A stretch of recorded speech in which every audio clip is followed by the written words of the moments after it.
जो भी वीडियो से कनेक्ट हो रहा है उनके भीतर विराजमान शिव शक्ति को मेरा प्रणाम। चलिए देखते हैं आज महादेव जी की तरफ से आपके लिए क्या मैसेजेस आ रहे हैं, आप भी उनका ध्यान कर लीजिएगा। हर हर महादेव, हर हर महादेव, हर हर महादेव, हर हर महादेव, हर हर महादेव, हर हर महादेव, हर हर महादेव, हर हर महादेव। जो बातें या लोग परिस्थितियाँ परेशान करती उनसे दूर रहे।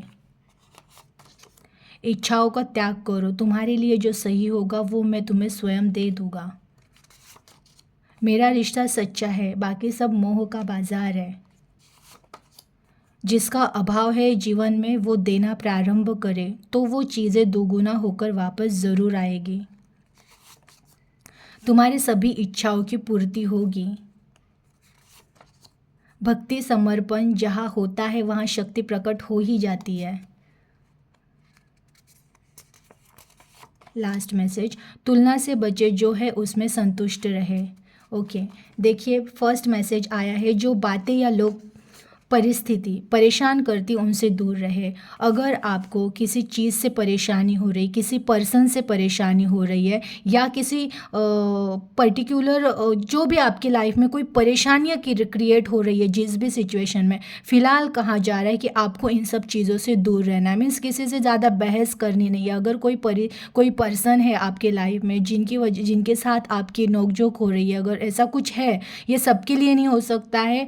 देखिए बहुत सारे लोग एट ए टाइम कनेक्ट होते हैं, तो सबके लिए सब मैसेजेस नहीं होते। जो आपके लिए है वो आपको ज़रूर आपके मन तक पहुंचेगी, वही आपके मैसेज है। तो ये मैसेज उन लोगों के लिए जो ऐसी परिस्थितियों में है ना, जो परिस्थितियाँ, उनके बाजू का एनवायरनमेंट उनको परेशान कर रहा है, तो आपको मैसेज आ रहा है कि इन सब चीज़ों से हो सके तो दूर रहिए।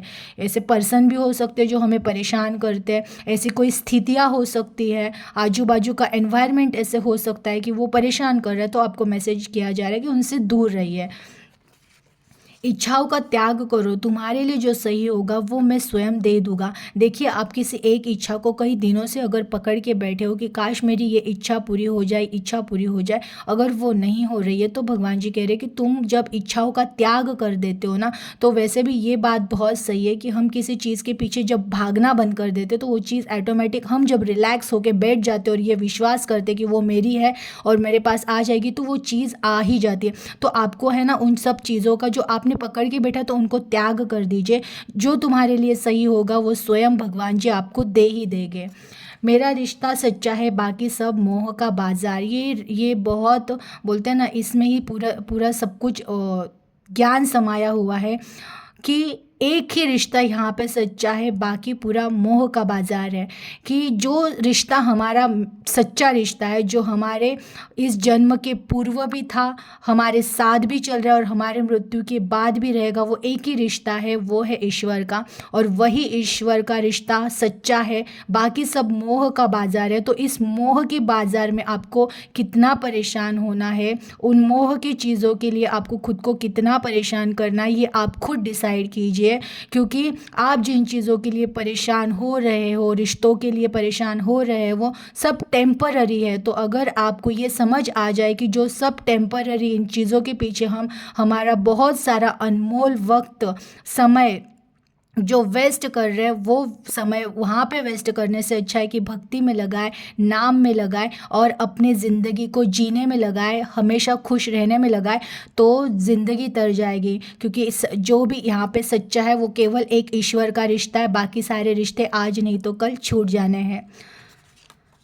जिसका अभाव है जीवन में वो देना प्रारंभ करे, वो चीज़ें दोगुना होकर वापस ज़रूर आएगी। ये देखिए, ये एक्चुअली एक उपाय है। जब भी हमारे लाइफ में कोई चीज़ का अभाव होता है ना, तो ये चीज़ है ना, ये बोलते हैं ना, ईश्वर का ऐसा लॉ है कि जब मेरे पास अगर पैसे नहीं हैं, तो मेरे पास जो भी पैसे हैं उसमें से थोड़ा बहुत भी अगर दान करती हूँ तो वो पैसे मेरे पास ज़्यादा आने स्टार्ट होते हैं। तो आपके लाइफ में जो चीज़ों की कमी है, अगर आपकी हेल्थ ठीक नहीं है ना, तो आप जो बीमार लोग हैं उनकी सेवा करना स्टार्ट करो। हॉस्पिटल में जैसे हो सकता है, अगर आपके आसपास कोई बड़ी बड़े जैसे बीमारियों के हॉस्पिटल, वहाँ पे पेशेंट रहते हैं बाहर, तो उनकी सेवा हो सके तो करो। अगर आपके पास पैसों का अभाव है तो आप जितना भी आपके पास थोड़ा बहुत भी आ रहा है ना, तो आप उसमें से, जैसे आपके पास 10 रुपये है ना, तो कम से कम 1 रुपीज़ किसी को दे दीजिए। देखना बरकत होती है, जो दोगे ना वो दुगना होकर लौट कर वापस आता ही है। तो जो भी जिस चीज़ की आपके पास अभाव है, जैसे आपके पास अगर प्यार का अभाव है तो पहले आप प्यार देना सीखें। आप इंसानों से प्यार से बिहेव करें। पेड़ पौधे, आजू बाजू में जितने एनिमल्स, इनके इनके प्रति ना प्यार का भाव रखें, तो देखना ज़रूर आपके लाइफ में भी प्यार अट्रैक्ट होगा। तो जिस चीज़ का आपके लाइफ में अभाव है उन चीज़ों को आप देना सीखें, तो वो दुगुना होकर ज़रूर आपके लाइफ में रिटर्न आएगी। तुलना से बचे, जो है उसमें संतुष्ट रहे। बहुत सारे लोग होते हैं ना जो तुलना करते हैं कि अरे मेरे एज में इसका सब कुछ अच्छा हो गया, मेरा क्यों ऐसा हुआ, या मेरे पड़ोसी का वैसा हो गया, तो हमारे घर में। ये तुलना करना छोड़िए। हर कोई अपने अपने ज़िंदगी में चल रहा है, उनको उनके कर्मा के हिसाब से जो मिला है मिला है। आपको जो मिला है ना, आपको उसमें संतुष्ट रहना है। जो भी मिला है ईश्वर का आशीर्वाद, धन्यवाद भाव से उन चीज़ों को एक्सेप्ट करो, और बोलते हैं ना, धन्यवाद भाव से उन चीज़ों में संतुष्ट रहो। जब आप संतुष्ट रहना स्टार्ट करते हो ना, तो 101% आपकी संतुष्टि से ही आनंद प्रकट होता है, और आनंद से ही बहुत सारी चीज़ें ऑटोमेटिक हमारे ज़िंदगी में आनी स्टार्ट होती है। तो आप है ना, अब जो परेशानी में जीते थे कि उनका बच्चा बहुत पढ़ाई में होशियार है, मेरा ऐसा क्यों, या फिर मेरे घर में, उनके घर में तो सब कुछ ठीक ठाक चल रहा है, मेरा ऐसा, उनकी कमाई इतने, हमारी ऐसा, तो ये तुलना जो भी, या फिर वो कितने अच्छे दिखते हैं,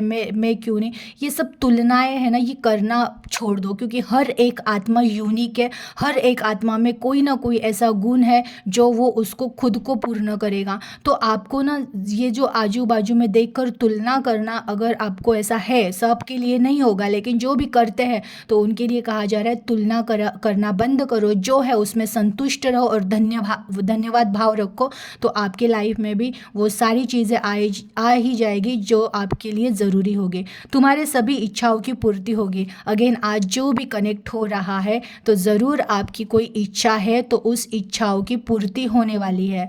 भक्ति समर्पण जहाँ होता है वहाँ शक्ति प्रकट ही हो जाती है। देखिए, ये बहुत बड़ा मैसेज है कि अगर आप सच में भक्त हो, कि किसी चीज़ की आप भक्ति कर रहे हो, और भक्ति कैसे, पूरे समर्पित भाव से, कि भगवान जी आप जो दो वो सही, जो लो वो सही, उस आत्मा के अंदर स्वयं एक ऐसी शक्ति प्रकट हो जाती है ना, कि उस शक्ति से फिर वो जो चाहे वो चीज़ कर सकते हैं। लेकिन बोलते हैं ना, कोई भी, मुझे फल की अगर आशा हो ना, तो वो चीज़ जल्दी फलित नहीं होती है। हमें फल की आशा नहीं करनी, हमें सिर्फ कर्म करना है। अगर आप भक्ति कर रहे हो तो भक्ति पूरे इस भाव से भक्ति करें कि भगवान कोई मिले ना मिले, बस आप हमें मिल जाओ।